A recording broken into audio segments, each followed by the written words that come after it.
Som.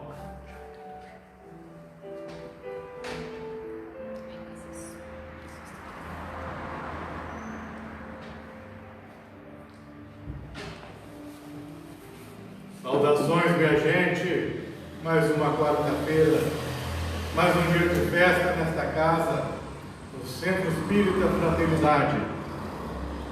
Agradecemos a presença de todos que estão aí participando da live e já desde o início, já pedindo para poder curtir e compartilhar, para com que essas atividades possam chegar a outros mais, pois muitos ainda não estão sabendo, não estão cientes de que já estamos aqui realizando há 1 mês e meio essas lives diretamente daqui do Centro Espírita Fraternidade, em Lavras, Minas Gerais.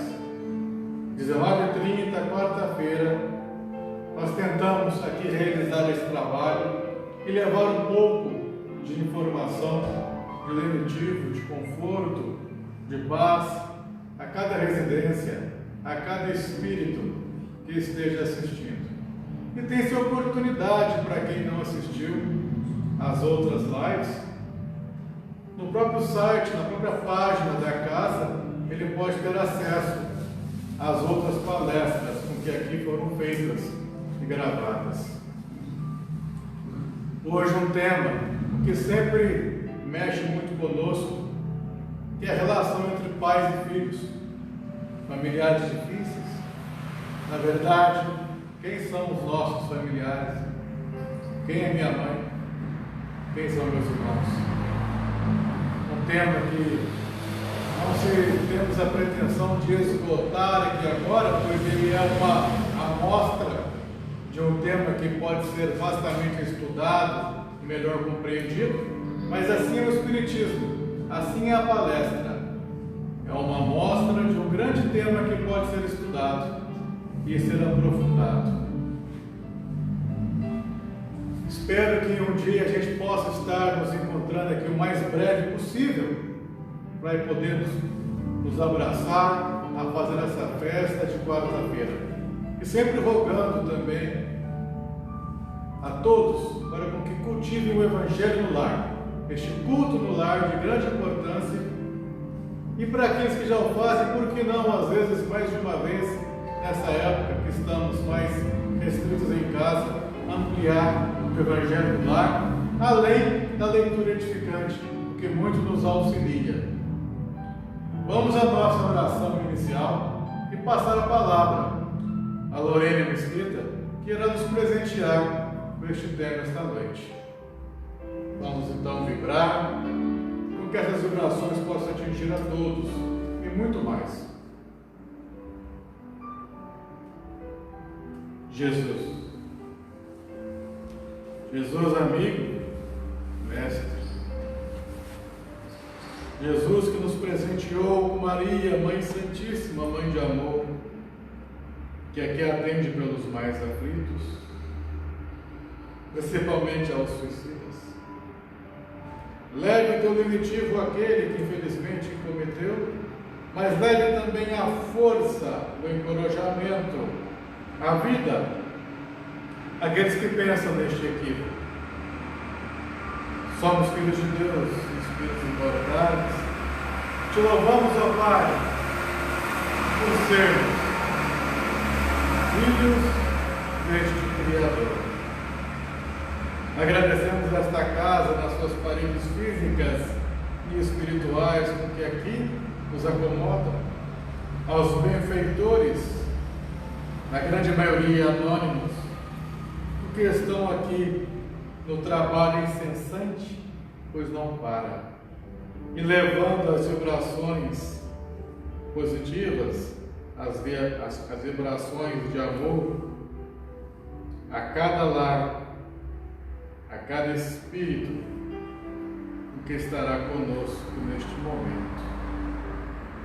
Inspire e proteja a Lorena mais uma vez nesta noite. E que Deus abençoe, junto com a grande equipe de Ismael do nosso Brasil. Abençoe não apenas este Brasil, coração do mundo, mas que abençoe o nosso planeta Terra a ter mais passos nesta regeneração. E as famílias no foco principal do tema desta noite, que é a harmonia, a sabedoria do Mestre Jesus possa atingir cada um em sua carência, mas que não seja apenas esta noite deste tema, mas que seja sempre que precisar, e que assim seja. Graças a Deus. Eu passo a palavra agora a Lorena. Fique à vontade. Muito boa noite a todos. Eu sou Lorena Mesquita. Com muita alegria eu venho a esta casa, ao Centro Espírita Fraternidade, mais uma vez. Uma casa que fez parte da minha adolescência, da minha juventude, onde eu fiz parte de grupos de estudos, do grupo Gotas de Luz, e que tenho sempre a oportunidade de estar aqui e beneficiando dessas boas vibrações. É muita alegria que estamos aqui. Não temos a intenção de palestrar, mas de trazer para essa noite uma reflexão que nos parece bem oportuna. Hoje nós vamos falar sobre um tema bem propício, bem atual, já que estamos vivenciando um momento em que estamos sendo forçados a um convívio mais estreito, mais próximo, com nossos familiares, com as pessoas que moram conosco na nossa casa. O tema que nós trouxemos hoje é relação entre pais e filhos e com familiares difíceis. Sobre a ótica dos dizeres de Jesus: quem é minha mãe e quem são meus pais? Quem é minha mãe e quem são meus pais? São palavras de Jesus que nós encontramos lá em Mateus, capítulo 12, versículos 46 a 50. Essas palavras também estão contidas em Lucas e em Marcos. Segundo o texto evangélico, Jesus pregava às turbas quando alguns discípulos o avisam que sua mãe e seus irmãos estão em pé lá fora, aguardando para falar com ele. Neste momento, Jesus faz a indagação: quem é minha mãe? Quem são meus irmãos? Ainda, Jesus aponta para os discípulos e diz: eis minha mãe, eis meus irmãos. Pois todo aquele que faz a vontade do meu Pai que estás nos céus, esse é meu irmão, é minha irmã e minha mãe. Será que Jesus estava naquele momento querendo desmerecer, desfazer, não dar a devida atenção, ou estava sendo ingrato com sua mãe e seus irmãos? É claro que não. Jesus se aproveitou daquele momento, como o fazia e muitas vezes, para nos dar uma grande lição, nos trazer um ensinamento sobre a verdadeira família, a família universal.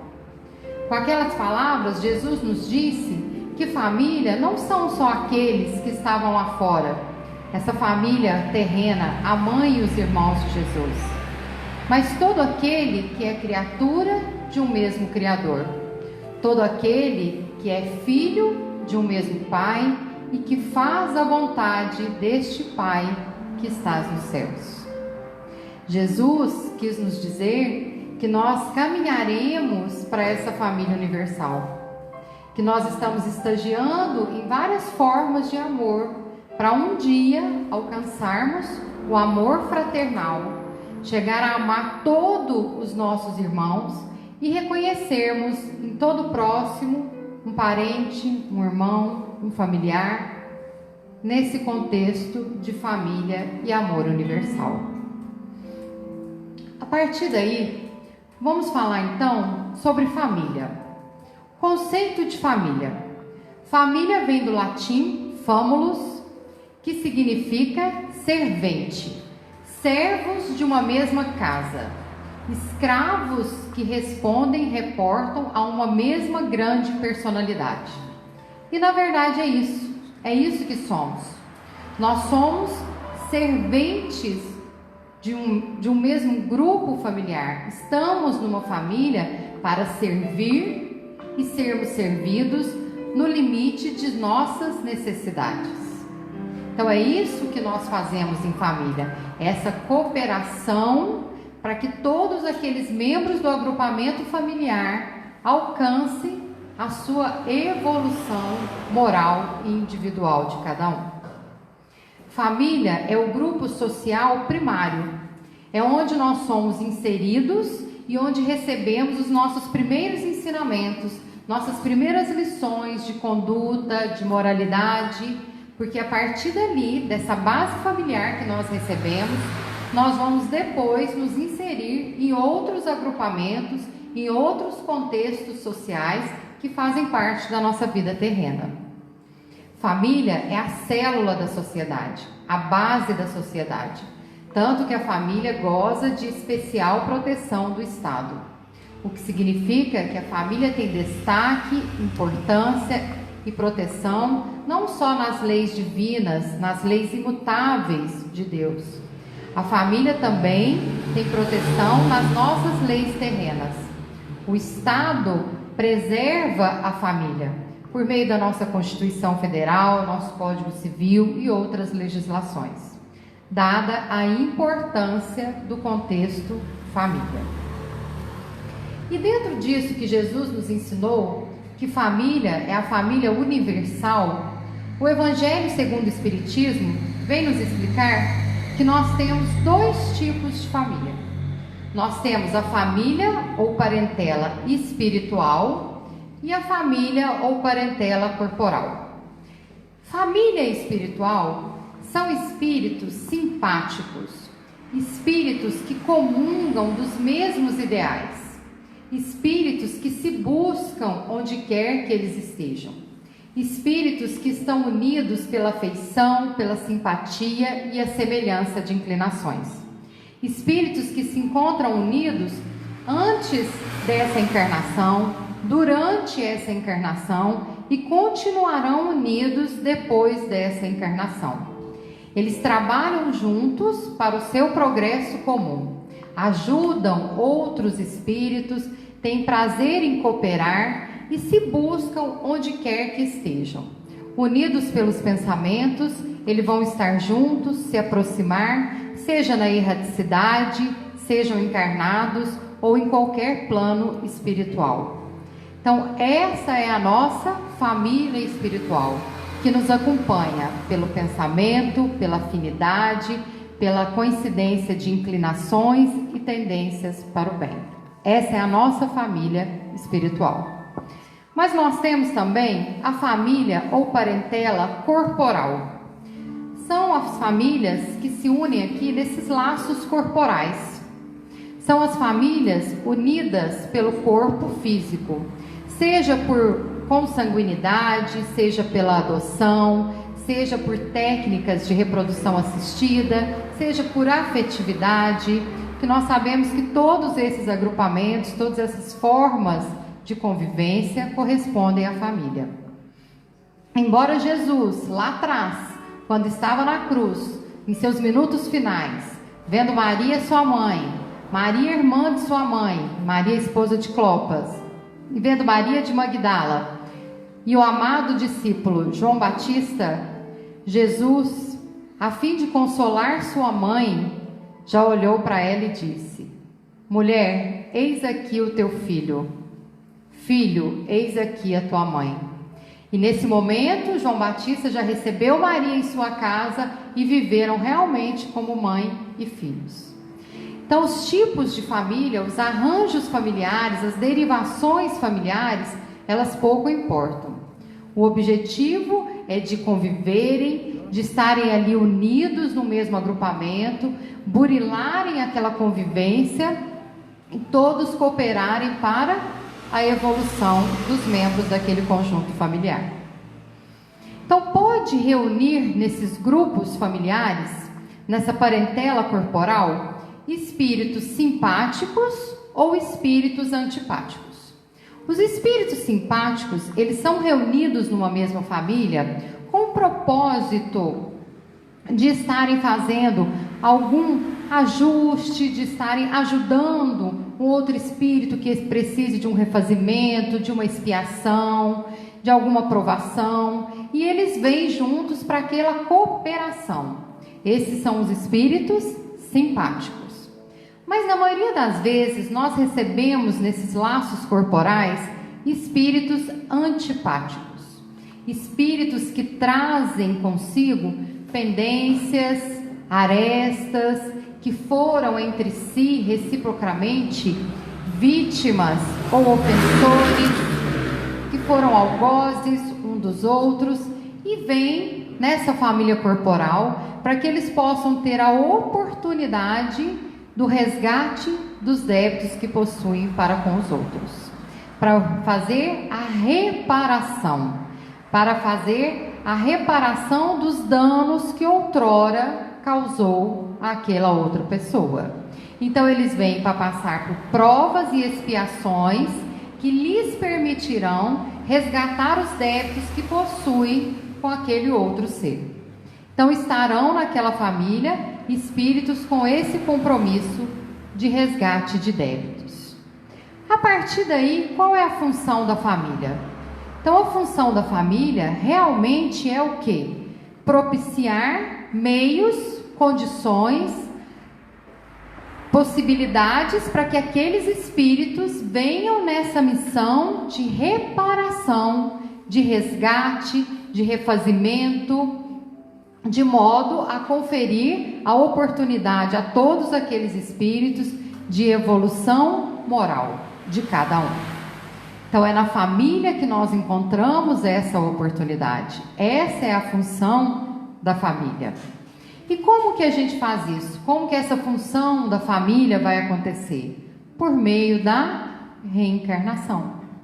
Nós sabemos que quando nós desencarnamos, nós levamos conosco muitas más tendências, muitos vícios, levamos mágoas, sentimentos de vingança, assim como levamos algumas virtudes, né? Sentimentos bons também. Tudo que está aqui conosco é levado, é transplantado conosco para o nosso plano espiritual. E quando lá chegamos com essa bagagem, muitas das vezes pesada, negativa, nós somos convidados às boas resoluções. O que é isso? Nós somos convidados a reparar, a aprender a amar aquele irmão que nos ofendeu, a amar aquele que nos fez mal, a pedir perdão àquele a quem nós fizemos o mal. E nessas resoluções boas na qual nós pretendemos tomar, nós temos a bendita oportunidade da reencarnação para esses reajustes. Então, por meio do esquecimento dos ultrajes e das injúrias, com o véu do esquecimento que nós temos quando reencarnamos, nós somos colocados mais uma vez em uma experiência terrena para que possamos reajustar, possamos sanar aparar toda e qualquer pendência que possamos possuir com o nosso irmão. Ninguém encarna então numa família por acaso. Eu não estou em uma família onde eu não deveria estar. Se eu estou nessa família, nesse contexto familiar, é porque eu mereço, eu preciso e pior, eu eu implorei para estar aqui com essas pessoas passando por essas provações. Porque o que existe, na verdade, é um cumprimento da lei de amor e justiça. Então, dentro do amor de Deus que me propicia aquela oportunidade de redenção, eu estou no lugar mais justo em que eu preciso realmente estar. Então, não adianta pensar que nós somos injustiçados, que nós nascemos na família errada, que eu não combino com ninguém da minha casa. Nada disso. Nós estamos realmente onde precisamos estar e temos que fazer de tudo para estarmos da melhor forma possível e nos darmos bem com todos aqueles membros da nossa família. As almas se reúnem em laços de família para colaborarem umas com as outras na superação de problemas e na conquista da harmonia. Então, nós temos que fazer tudo o que estiver ao nosso alcance para harmonizar nossas convivências familiares.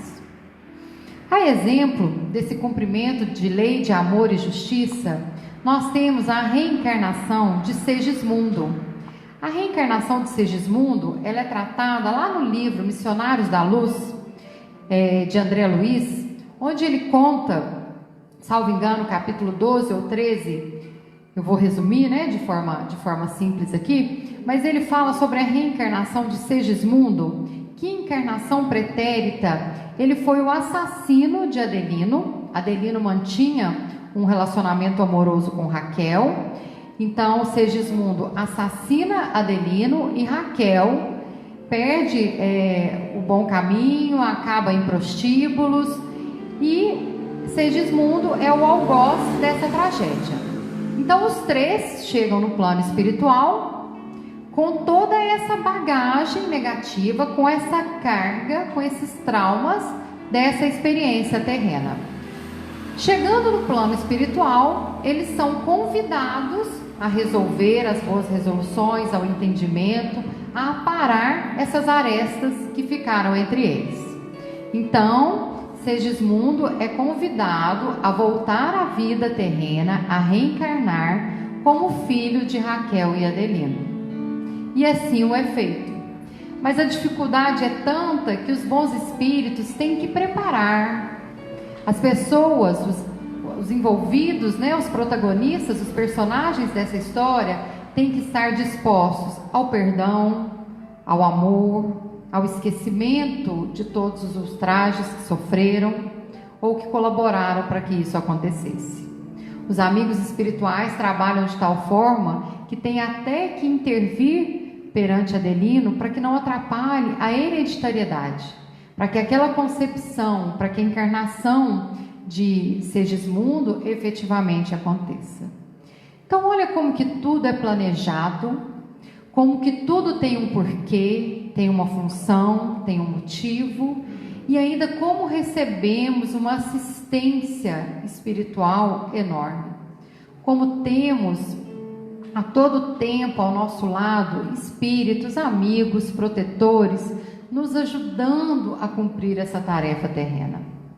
Nos ajudando, nos fortalecendo para que consigamos nos harmonizar com os nossos familiares e com todas aquelas pessoas com as quais podemos ter algum desajuste. Então, esses laços de família, eles são de extrema importância. Lá na questão 775 de O Livro dos Espíritos, Allan Kardec pergunta aos espíritos superiores: qual seria para a sociedade o resultado do relaxamento dos laços de família? Notem que ele pergunta relaxamento. Não está se falando em desfazimento dos laços de família. O desfazimento é uma hipótese que não é nem ventilada, Por quê? Não há como desfazermos os laços de família se o que buscamos aqui na Terra é exatamente burilarmos os nossos relacionamentos para chegarmos a uma família universal. Mas ele pergunta qual seria o resultado se esse relaxamento, se esse afrouxamento dos laços de família acontecesse. E a resposta é uma recrudescência do egoísmo. O que significa isso? Recrudescência, endurecimento, majoração, um aumento do egoísmo. O que é terrível, porque nós sabemos que o egoísmo é um dos piores vícios que nós trazemos. Porque desse vício decorrem muitos outros. Então, se nós relaxarmos os nossos compromissos, nosso comprometimento, a nossa boa vontade para com as nossas famílias, nós estaremos caminhando, nós estaremos potencializando o egoísmo que existe em nós. Então, problemas familiares vão existir? Mesmo tendo esses laços que nos cercam? Vão existir e muito. Ninguém disse que seria fácil.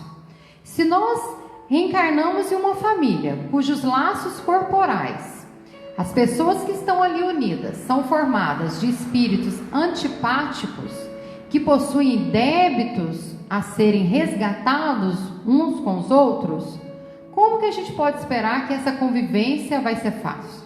Vai ser difícil, porque toda prova é difícil. A gente não faz prova fácil, nem na escola, nem na vida, nem em momento algum. Mas ninguém disse que seria fácil. Só que a todo tempo Jesus nos disse que não estaríamos sozinhos. Temos a ajuda. A ajuda já começa no próprio núcleo familiar. Porque é nesse núcleo familiar que nós encontramos, pela convenção das tradições, o esforço maior em nos entendermos melhor. Qual mãe que, quando está à espera do filho, já não tem uma predisposição de amor, de cuidado, de carinho? Qual pai que também já não tem essa predisposição? A própria sociedade, as próprias tradições humanas nos conclamam a isso. Então, tudo já está ajustado, cooperado, para que nós tenhamos o melhor terreno, as maiores possibilidades para termos êxito em nossas convivências, nos nossos reajustes e para que possamos enfrentar os problemas familiares. Ainda no Livro dos Espíritos, onde trata de pais e filhos, Kardec, na questão 207, pergunta aos espíritos superiores: os pais transmitem frequentemente aos filhos uma semelhança física. Está afirmando, os pais transmitem essa semelhança física. Transmitem também uma semelhança moral?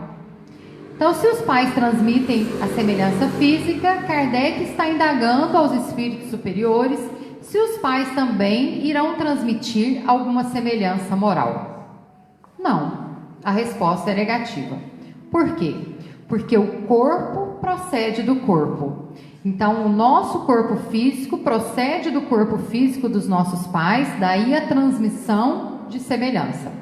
Mas o espírito não procede do espírito.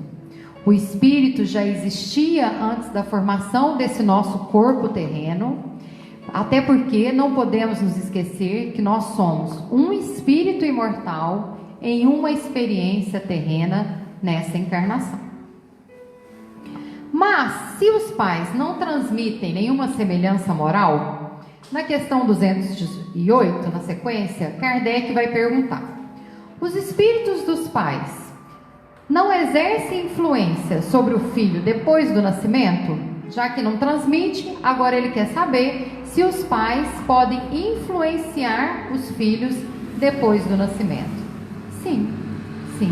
Uma influência, aliás, muito grande. Os espíritos dos pais têm por missão, olha a palavra, missão, comprometimento, dever, obrigação de desenvolver os espíritos dos seus filhos pela educação. É para eles uma tarefa. Se falharem, serão culpados. Então, quando nós recebemos os nossos filhos, nós temos aquele comprometimento, a obrigação de empenharmos em todos os sentidos para a educação espiritual e moral daquele filho. Aí nós entramos num paralelo. Se isso é uma obrigação e nós vamos ser cobrados se falharmos, nós temos que lembrar da pergunta que Jesus nos fará quando chegarmos no plano espiritual. O que fizeste dos filhos que te confiei? Nós vamos ter que prestar contas. Qual foi o meu empenho, o que eu fiz, se eu eduquei, se eu conduzi aquele espírito no caminho do bem, do amor, da evangelização, o que eu fiz para que aquele espírito evoluísse moralmente. Aí vocês podem até me perguntar, mas então uma mãe que faz todo o esforço, mas infelizmente o filho opta por caminhos reprováveis, os quais ela não desejava e que não foram os caminhos do bem, ela vai ser julgada pelo fracasso? Não. Porque aí nós não podemos esquecer que ao filho cabe a tomada de decisões. Nós, enquanto seres individuais, temos o nosso livre-arbítrio.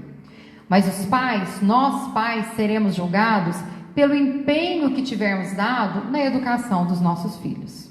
Será que tudo fiz para promover a evolução moral daquele ser que me foi confiado? Será que enquanto educador eu imprimi todos os esforços necessários ao melhoramento, à evolução daquele espírito? Então nós seremos altamente cobrados por isso.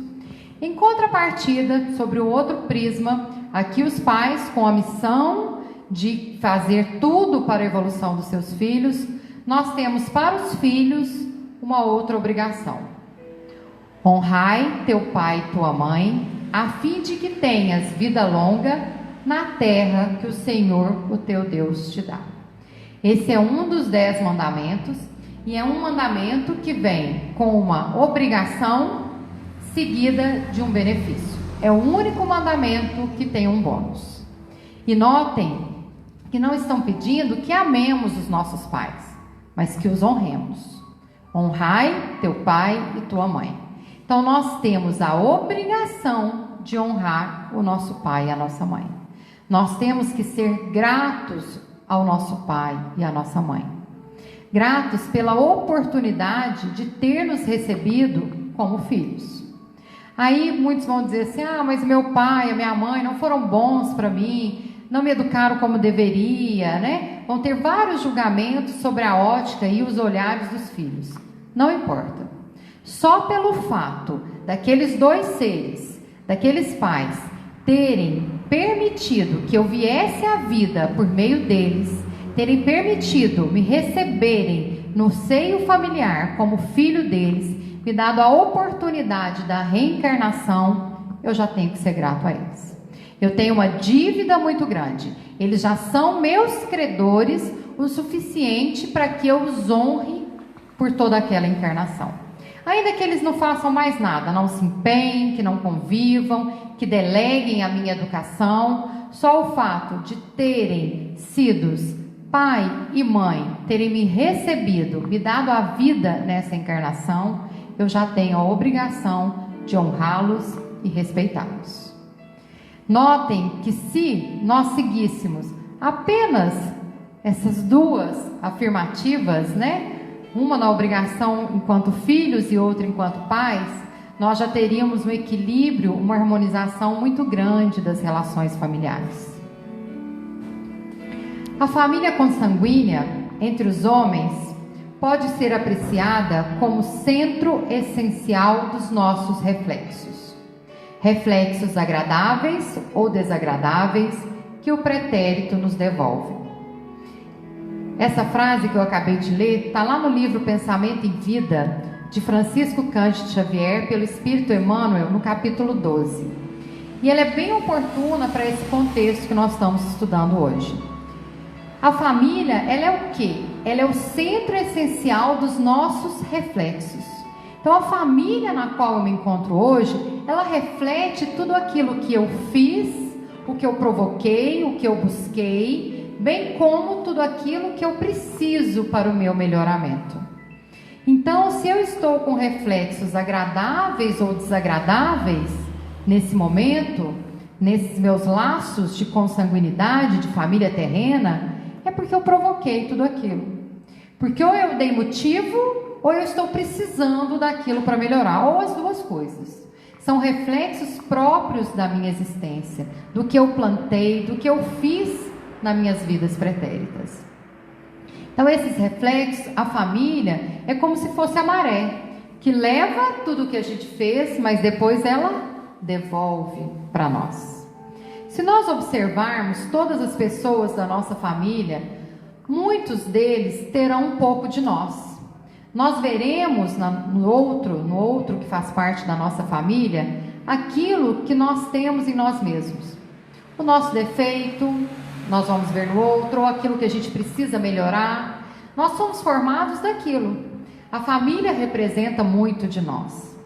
Então não adianta achar que eu deveria estar na família do outro, que eu não deveria ter nascido desse pai e dessa mãe, que eu merecia uma família melhor. Nada disso. A família em que nos encontramos é reflexo de nossas vidas pretéritas. Estamos no lugar certo e não devemos medir esforços para conviver e relacionarmos bem com os nossos entes familiares. Agora, uma abordagem que foi pedida sobre o tema, dentro desses conflitos familiares, como lidar, como vencer os problemas ligados aos vícios, aos familiares que estão passando por qualquer tipo de vício. O que é vício? Vício é aquela conduta repetitiva que eu faço e depois que eu cometo aquela conduta, depois que eu faço, eu tenho uma consequência desagradável ou prejudicial a mim mesmo. Então, aquele familiar que se encontra num vício do qual não consegue sair, como deve se portar a família? Vícios, nós temos vícios de toda forma, mas vamos tratar aqui, para ficar mais fácil, de um vício mais recorrente, mais comum, mais fácil de exemplificar, que são o vício aí do uso das drogas ilícitas. Os nossos familiares que têm dependência química, como devemos tratá-los? Nós, primeiramente, mandamos esses familiares, buscamos para eles todos os recursos médicos em clínicas. Às vezes eles vão para um tratamento, ficam 6 meses sendo tratados, medicados, depurando tudo aquilo que estava no seu corpo e voltam para os seus lares, sem nenhum efeito das drogas que o dominava. Voltam, como eles mesmos costumam dizer, limpos. Eles estão limpos. Mas quando eles chegam em suas casas, quando eles retornam para os seus lares, eles não fizeram, além daquela limpeza física, eles não fizeram a limpeza, o tratamento espiritual. Então, o que acontece com a maioria desses que se descuidam do tratamento espiritual? Eles voltam para o vício. Por quê? Nós sabemos que todo aquele que tem uma conduta ruim, um viciado, aquele que pratica atos reprováveis, ele atrai para perto de si espíritos que comungam daqueles pensamentos e daquelas atitudes. E irmãos nossos que desencarnam e ainda estão muito ligados aos prazeres e sensações terrenas, eles vão buscar esses irmãos viciados para que eles possam se aproximar deles e, junto do vício deles, do uso que eles fazem da droga, sentir aquelas sensações, aquelas emoções que eles tinham quando estavam encarnados. Aí se estabelece uma parasitose espiritual. Então você foi para a clínica, ficou 6 meses, voltou limpo, não tem nenhum resquício físico do vício, mas você não se fortaleceu espiritualmente. Esse espírito que exerce a parasitose espiritual sobre você, ele vai fazer de tudo para que você recaia, para que você volte para aquele vício. Por quê? Não é fácil para ele achar outro encarnado, outra pessoa que ele possa obsidiar. Porque os obsessores não são qualquer um que pode nos obsidiar. Os obsessores, eles têm que estabelecer conosco uma sintonia, uma afinidade. Então ele custou achar você, estabeleceu essa parasitose, O que ele vai fazer? Trabalhar para que você volte, porque é muito mais fácil para ele te convencer a recair no vício do que ele arrumar outro encarnado que ele possa estabelecer essa mesma obsessão. Então, se nós não damos, não propiciamos, não buscamos dar a aquele familiar um tratamento, uma saúde espiritual, ele vai ser influenciado e vai voltar ao vício. E essa influência acontece? Acontece. Nós sabemos que os espíritos nos influenciam ao tempo todo. No livro dos espíritos mesmo tem a resposta. Os espíritos nos influenciam? Sim, muito mais do que imagineis. Muitas das vezes são eles quem vos dirigem. Então, o que nós temos que fazer? Que fortalecer essas pessoas para que evite a obsessão. O que é a obsessão? Lá no Evangelho segundo o Espiritismo, capítulo 18, item 81, vai estar a explicação. Obsessão é a ação persistente que um espírito mau exerce sobre um indivíduo. E é sempre o resultado de uma imperfeição moral. Então, nós abrimos portas, nós abaixamos nossa frequência vibratória, nossa sintonia, a partir do momento que estamos tendo uma imperfeição moral, uma conduta viciante, que estamos nas drogas. Então vai ser muito fácil para aqueles que desejam se comprazer daquelas sensações das quais nós praticamos, que eles estabeleçam essa obsessão e nos dificulte que saiamos daquele vício. Então vocês podem até pensar assim, quando a pessoa está mergulhada nesse mal, vai ser dificílimo sair, vai ser irresistível para ela, não vai ter outra alternativa.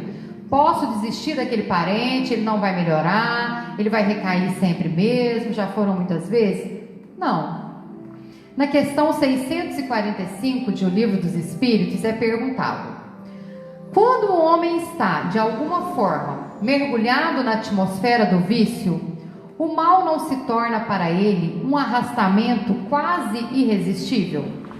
E a resposta: arrastamento sim, porque se ele está naquela esfera do mal, se ele está naquela progressão, se ele está naquela conduta viciante, se ele está frequentando aqueles lugares propícios a que ele volte a delinquir, que ele volte a reincidir no vício, o arrastamento realmente vai existir.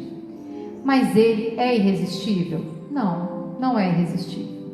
Nós temos forças, ajuda e os meios para resistir a esse arrastamento ao mal. Se assim não fosse, todos aqueles que encarnassem predestinados a uma provação de resistência ao mal, a uma expiação no próprio vício, já estariam fadados ao fracasso. Mas é exatamente o contrário. O mérito vai se dar pelo espírito que conseguir vencer, superar aquelas más tendências, que conseguir resistir a esse arrastamento que o mal no qual encontramos tenta fazer cada vez mais conosco. O nosso livre-arbítrio é determinante, o arrastamento existe, mas ele não é irresistível. E aí, mais uma vez, entra o papel da família. Se a família tem essa obrigação de educação, quando ela deve começar? Já na infância. O espírito, quando encarna, nos primeiros anos de vida, ele está com aquelas tendências, inclinações que ele traz de vidas passadas, muito mais aflorado. Isso justifica, inclusive, porque às vezes algumas crianças ainda pequenas se mostram arredias, com muita simpatia, com muita sintonia por alguns familiares, porque eles estão com a consciência da vida passada um pouco aflorada. Então esse é o momento dos pais darem uma base, uma formação moral e evangélica muito grande aos filhos, para que evite que qualquer mal crie ali raízes. E essa educação, ela se renova e se intensifica também a necessidade na adolescência, porque os nossos filhos, quando adolescentes, eles sofrem muita influência do meio social em que vivem. Os adolescentes, muitas das vezes, não têm ainda o seu caráter formado, e esse caráter vai ser formado com contribuições do meio em que ele vive, das pessoas com as quais ele convive, das experiências que ele vivencia. Então é o momento de darmos aos nossos filhos, aos adolescentes, bons exemplos, boa formação, uma moral espírita muito grande, para que eles mesmos possam se fortalecer e por eles terão em mãos a melhor ferramenta para poder julgar, assimilar o que vem do meio social, o que é fator externo, que eles julgarem bons, úteis ou reprováveis na sua vida. Mais uma vez, o papel dos pais. Mas para isso, para que essa educação aconteça, os pais, todos nós, qualquer educador, qualquer pessoa que tenha sobre sua guarda, sobre sua confiança, algum outro espírito, nós temos que buscar seguir algumas condutas. Primeira delas, reforma moral. Precisamos nos reformar moralmente. A educação, ela se dá muito mais pelo exemplo do que por palavras. Então, se nós não nos reformamos, se nós não temos boas condutas, como que nós vamos exigir de nossos educandos que eles estejam ou que eles tomem condutas que nós esperamos, mas que nós não praticamos? Então, a primeira coisa, temos que buscar a reforma moral nossa e ajudar na reforma moral de quem estiver sobre nossos cuidados, com a sua educação confiada a nós. Conhecimento. É muito importante buscarmos o conhecimento. Conhecimento das leis de Deus, conhecimento do Evangelho, buscar a Jesus, os seus ensinos. Lógico que conhecimentos de outras áreas também são de extrema importância e temos que procurar ao máximo propiciar que os nossos filhos tenham acesso a esses conhecimentos. Sabedoria e amor são as duas asas que colaboram para a nossa evolução. Então, nós temos que reunir todos os esforços para levar esses conhecimentos até os nossos filhos. Assistência espiritual na casa espírita, nós temos que buscar. Nós temos que fazer de tudo para mantermos uma frequência em estudos nas casas espíritas, em palestras, em leituras edificantes, para que isso possa melhorar não só a ambiência própria, individual de cada um, mas da casa, para levar a paz até nossos lares. Porque a primeira igreja que nós devemos preocupar em instalar é dentro do nosso próprio lar. Se nós não estivermos paz dentro da nossa casa, onde mais nós teremos? Então, os nossos filhos, os nossos familiares, as pessoas com quem nós nos relacionamos, eles têm que encontrar essa assistência espiritual, não só na casa espírita, como também dentro de seus lares. Temos que nos valer também a todo tempo da prece. A prece é remédio, é auxílio, é meio muito valioso que nós temos ao nosso alcance. E às vezes não a valoramos como devíamos. A prece tem um poder de alcance, uma ação ao objeto no qual ela é dirigido, à pessoa, ao lugar, de uma intensidade muito grande. Então devemos sempre valer da prece por nós mesmos, por aquele ente familiar quando temos aquele problema, sabe, aquele tio, aquele primo, aquele irmão, aquele pai cuja convivência é mais difícil, é mais áspera. É para ele que nós temos que orar mais. É para nós que nós temos que orar, para que nós consigamos exercitar a paciência, a tolerância, a caridade, o amor e melhoremos os nossos relacionamentos familiares. Podemos ainda nos valer, ainda dentro das casas espíritas, do passe da água fluidificada, que ajudam a renovar as nossas energias, que nos abastecem de boas vibrações. Outra ferramenta muito importante é o Evangelho no lar. Com o Evangelho no lar, nós estamos evangelizando, educando, levando conhecimento, não só para as pessoas encarnadas daquela casa, mas para os espíritos desencarnados que ali se encontram. E a boa palavra, os ensinos de Jesus, se não agradar espíritos menos evoluídos, inferiores ou com tendências ao mal, eles ali não ficarão. E em contrapartida, espíritos bons serão convidados, serão atraídos ao nosso lar. Dizem que Jesus se demora na casa onde se ora mais.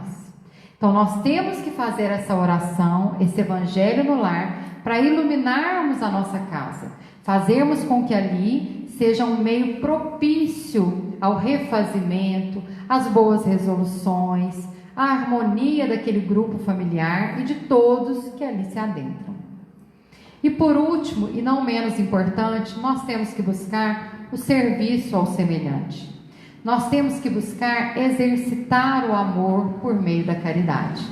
Caridade que começa conosco, com o nosso próximo, com todo aquele com quem temos a oportunidade de ser um vaso de serviço, de auxiliar, de colaborar com a providência divina e sermos úteis. Nós temos que dar fim útil ao nosso tempo. E assim nós estaremos aproveitando ao máximo a nossa encarnação. Estaremos cumprindo com tudo aquilo que nos prometemos dentro do nosso alcance, das nossas possibilidades.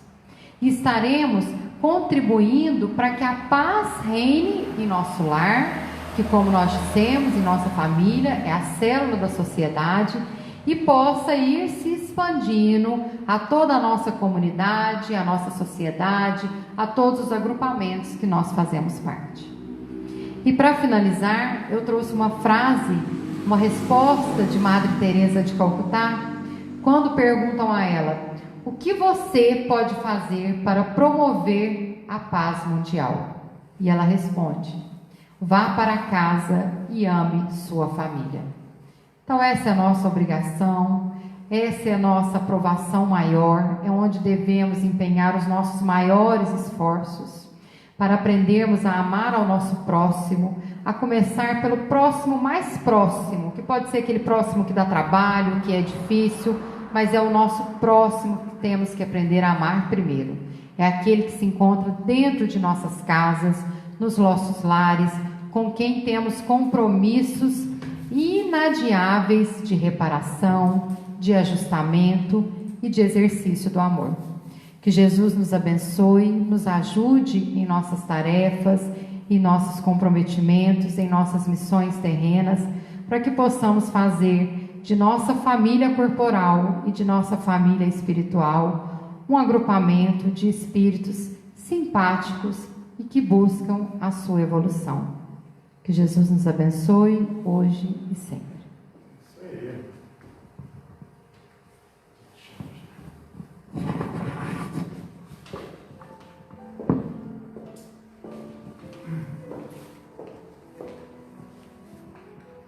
É isso aí, minha gente. Mais uma live, mais um tema de grande importância desta casa.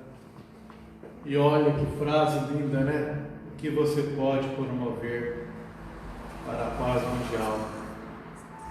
Vá para casa e ame a sua família. Que frase mais linda da Madre Teresa de Calcutá para finalizar o tema de hoje. Nós sabemos que problemas familiares, que vícios, acontecem o tempo todo, o ano inteiro, independentemente do que está havendo no mundo. Só que, infelizmente, neste ato inédito desta pandemia, em 2020, infelizmente isso está se agravando em alguns locais do mundo. Não falo do Brasil apenas, do mundo. Maiores desavenças, maiores brigas, maiores perturbações mentais, maiores problemas, divórcios, todo tipo de abuso, de violência tem se agravando diante disso.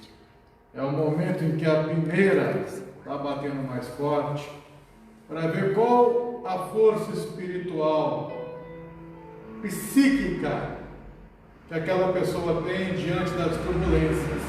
Pois se afeta esta célula amada, que é a família, gradativamente aquilo vai se ampliando como se um câncer e destrói-se o planeta. Então, que esse tema, nesta oração final, possa levar as vibrações a cada lar, a cada família deste planeta que esteja precisando do seu erguimento, da harmonia neste momento, e que isso perdure. Eu agradeço a presença de todos, compartilhando, curtindo, e que isso possa ir a outros mais. Semana que vem estaremos aqui com um novo tema, Bendita Resistência, com a Patrícia. E eu convido a Lorena mais uma vez para fazer a nossa oração final. E um abraço a todos, a essa grande família universal que somos todos nós, filhos de um único Pai, o genitor, Deus.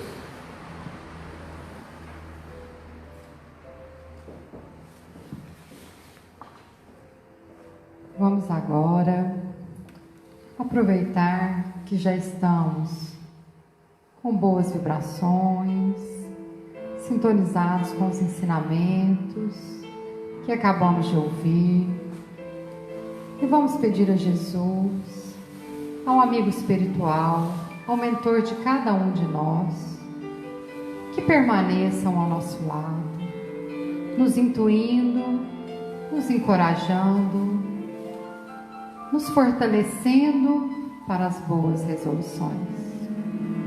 Que não desanimemos em momento algum em nossa caminhada. Que por mais dura que ela se mostre, que ela se apresente, nós somos capazes de vencê-la, de percorrê-la. Que neste caminho encontraremos amigos, familiares, irmãos, que irão nos ajudar com um sorriso, com uma palavra, com uma vibração, com um gesto e de diversas formas.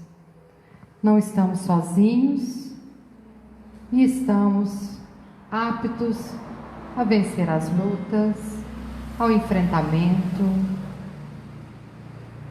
a superar tudo pelo que nos propomos quando da nossa reencarnação. Que Jesus visite agora os lares de todos nós, especialmente aqueles que se encontram em desalinho, com problemas, em desajustes. Que Jesus visite também todos aqueles que estão sedentos de sua presença, de sua palavra e do teu amor. Que as suas boas vibrações cheguem aos hospitais, aos presídios, às casas de repouso e especialmente naqueles irmãos desencorajados pela pandemia, pela situação política em que estamos vivendo. Que todos sejam visitados, acolhidos, acalentados e socorridos em suas necessidades. Que estejamos com Jesus tanto quanto Ele está conosco. Agradecemos por mais uma oportunidade de estudos, de compartilhamento de ideias e de aprendizado. Que Jesus nos abençoe, nos proteja e nos guarde hoje e sempre.